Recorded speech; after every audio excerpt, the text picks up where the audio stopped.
건강 365 포인트 쏙쏙. 우리가 꼭 알아야 할 부분들을 정리해드립니다. 건강 365는 KBS 홈페이지와 유튜브 KBS 콩 그리고 팟캐스트로도 서비스되고 있습니다. 오늘은 치주질환에 대한 말씀 듣고 있는데요. 서울대학교 치과병원 치주과 김태일 교수와 함께합니다. 교수님, 그러면 치주질환을 예방하는 방법으로 이제 정기적인 스케일링을 통한 관리를 이제 강조하셨는데요. 네. 결국은 스케일링이 필요한 이유를 좀 다시 한번 좀 강조해 주시면 좋을 것 같아요. 네. 올바르게 칫솔질을 하시면 치태와 치석이 생기는 속도를 분명히 늦출 수는 있지만 그렇다고 해서 치태와 치석이 생기는 걸 완전히 막을 수는 없거든요. 그래서 사람마다 차이는 좀 있겠지만 이 본인의 구강 상태에 맞게 치과에 내원하는 주기를 선택을 하셔서 치과의사 선생님하고 상의를 하셔야 되겠지만요. 그 치과에서 전문적으로 스케일링을 받으시는 게 반드시 필요하다고 봅니다. 네. 그러면 칫솔질만으로는 이제 해결이 안 된다는 걸 텐데, 네. 치석과 치태, 이게 아마 생기는 것들이, 잘생기는 사람, 유독 잘생긴 사람이 있는지도 좀 궁금해요. 네.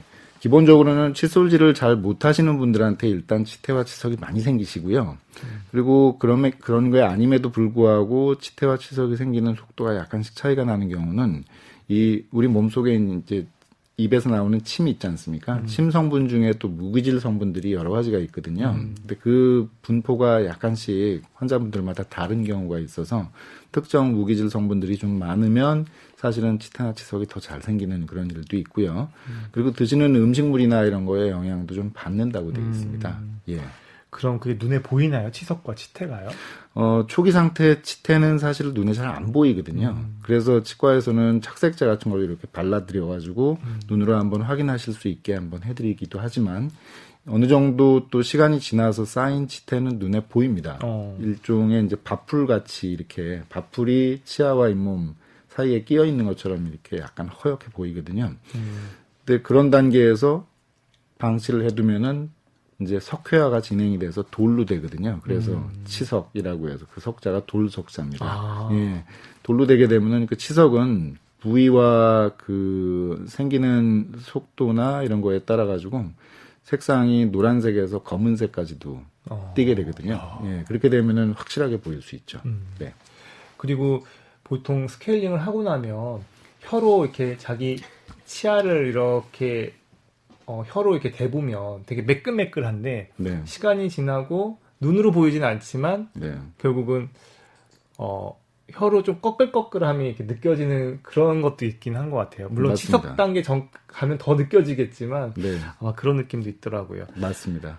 그 치석과 치태 결국은 이게 심하면 결국 입냄새하고도 연관이 있나요? 네.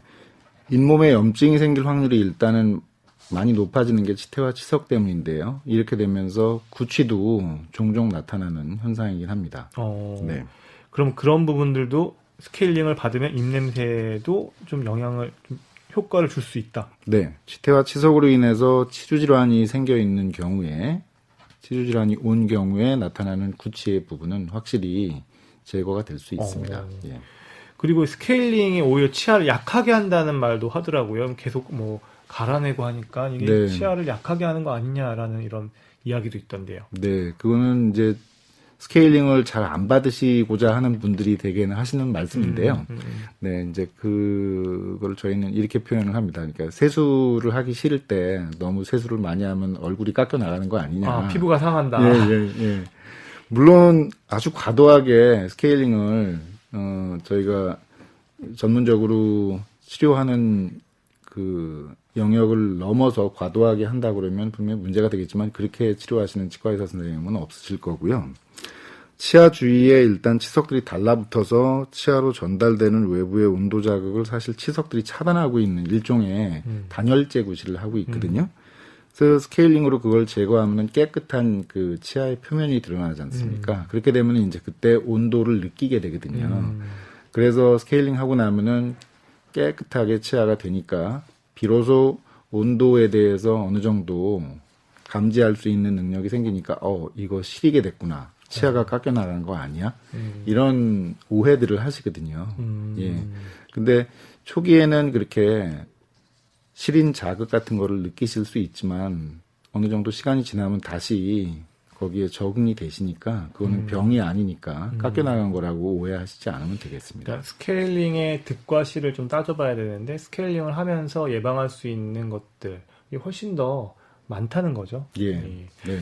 그럼 스케일링의 어떤 간격, 얼마마다 한 번씩 해야 되는 게 좋은지 이거는 좀 네. 궁금합니다. 이거는 사실 치석이 생기는 속도하고 연관이 있거든요. 예, 환자분들마다 다 개인차가 있기 때문에 치과 선생님하고 상담을 해보시고 확인을 받으신 다음에 대개는 1개월에서 1년 정도의 주기 사이에서 결정을 하게 됩니다. 한 달에서 1년이면 사람마다 개인차가 상당히 크네요. 맞습니다. 네. 양치질을 아예 안 하고 있으면 한 달 만에 치석이 생기는 속도도 빨라질 수 있고 네. 한 것 같은데 네. 그래도 이렇게 좀 칫솔질이나 이런 걸로 잘만 해도 조금 이 치석이 생기는 속도를 늦출 수는 있는 건가요? 그렇습니다. 잘 관리하시는 분들은 사실 1년에 한 번 정도씩 오셔도 된다라고 이제 저희가 표현을 하거든요. 사실 그게 미국 쪽에서 나온 가이드라인과 영국 쪽에서 나온 가이드라인이 조금 다른데요.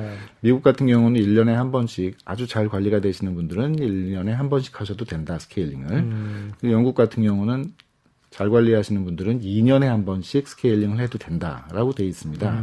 저희는 이제 미국 쪽의 가이드라인을 좀 참조해서 1년에 한 번 정도씩 스케일링을 하는 것이 적절하다. 관리가 잘 되신다면. 그래서 국민건강보험공단 쪽에서 1년에 한 번씩 보험으로 스케일링을 하실 수 있게 이제 지원을 해드리는 걸로 알고 있고요. 물론 1년에 한 번 가지고는 부족한 분들은 한 번 정도는 보험으로 받으실 수 있겠지만 나머지 추가적으로 받으셔야 되는 스케일링은 비보험으로 받으실 수밖에 없어서 좀 안타깝긴 합니다. 네. 그럼 이 전체 틀니를 하신 분들은 어떨까요? 스케일링이 필요 없는지 좀 궁금합니다. 네. 틀니 자체는 일종의 그 의료용 플라스틱으로 구성되어 있거든요. 그래서 저희가 치석을 제거할 때 쓰는 기구를 가지고 틀니에다가 적용을 하면 틀니가 다 파여서 깎여서 나가게 됩니다. 그래서 틀니는 사실 다시 탈거를 하신 다음에 틀니 전용 세정제 같은 걸로 이렇게 관리를 하시면서 세척을 하시면 되고요. 물론 틀니를 제거하고 나면 이제 잇몸이 남아 있으시잖아요. 그 잇몸은 가볍게 쓰시는 그 칫솔 같은 걸로 마사지 하듯이 부드럽게 잇몸 자체를 갖다가 좀 쓸어 내리면서 관리를 하시는 정도만 해도 충분합니다. 틀니를 깨끗하게 사용하는 방법에 있어서도 많은 얘기들이 있던 것 같은데요. 뭐 치약으로 닦지 말고 주방세제로 닦아야 한다는 말도 하던데요. 그런가요? 치약에는 사실 고운 모래 성분들이 들어 있습니다. 예, 고운 모래 성분의 입자 크기라든지 농도라든지 이런 게 조금씩 달라가지고 사실 너무 과도하게 그런 고운 모래 성분, 저희가 연마제라고 부르는데요. 네, 그 연마제 성분이 너무 많이 있으면은 치아가 또 깎여나갈 위험이 있다라고 해서 경고하는 그런 학자들도 있거든요. 그래서 저희가 사실 치약을 가지고 너무 과도하게 칫솔질을 하시는 분들, 그리고 하루에 3번보다 더 자주 닦으시는 분들, 그리고 한 10분, 15분 닦으시는 분들도 있거든요. 그런 분들은 사실 엄밀하게 따지면 사포로 잇몸과 치아를 갈아내는 효과가 있습니다.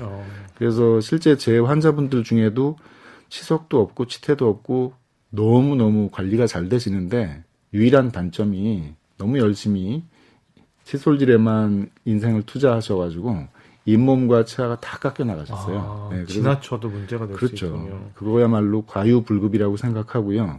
물론 치태와 치석이 없기 때문에 치주염이라든지 뭐 치은염이라든지 하는 치주 질환은 없지만 오히려 본인이 시행한 칫솔질 때문에 잇몸과 치아가 깎여 나가는 그런 일이 벌어져가지고 오히려 깎여져 나간 것만큼 잇몸도 다시 만들어 드려야 되고 깎여 나간 것만큼 치아도 다시 붙여 드려야 되고 하는 문제가 생긴 경우가 있더라고요.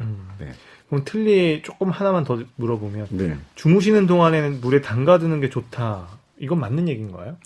네, 틀니를 마른 상태로 놓아주면 사실 변형이 될 수 있거든요. 그래서 반드시 주무실 때는 물에 넣어두시는 게 좋고요. 간혹 끓는 물에 넣으면 소독이 되지 않을까 해서 끓는 물에 넣으시는 분들도 있거든요. 그러시면 이제 이게 어쨌거나 의료용이긴 하지만 플라스틱 재질이기 때문에 변형이 돼가지고 나중에 그렇게 뜨거운 물에 넣으셨다가 꺼낸 거는 소독은 돼 있을지언정 이제 변형이 되기 때문에 못 씁니다. 그리고 틀니 세정을 하는 데 있어서 아까 잠깐 주방 세제를 그래서 물어보셨는데요. 치약을 그런 의미에서 틀니에다가 저희가 적용을 해서 세척을 하려고 그러면은 역시 깎여 나가는 단점이 있기 때문에 틀니는 틀니 전용 세정제를 따로 팝니다. 약국 같은 데 가시면 구하실 수 있거든요. 그걸로 해서 물에 떨어뜨린 다음에 틀니를 그냥 이렇게 담가 놓으셔가지고 하시거나 만약 그런 것들이 없다면은 임시방편으로 주방세제 같은 거를 아주 부드러운 솔 같은 걸로 해가지고 닦으시면서 관리하시는 그런 방식으로 틀니 관리하시는 걸 추천드립니다. 박광식의 건강 이야기, 오늘은 치주 질환에 대한 말씀 듣고 있습니다.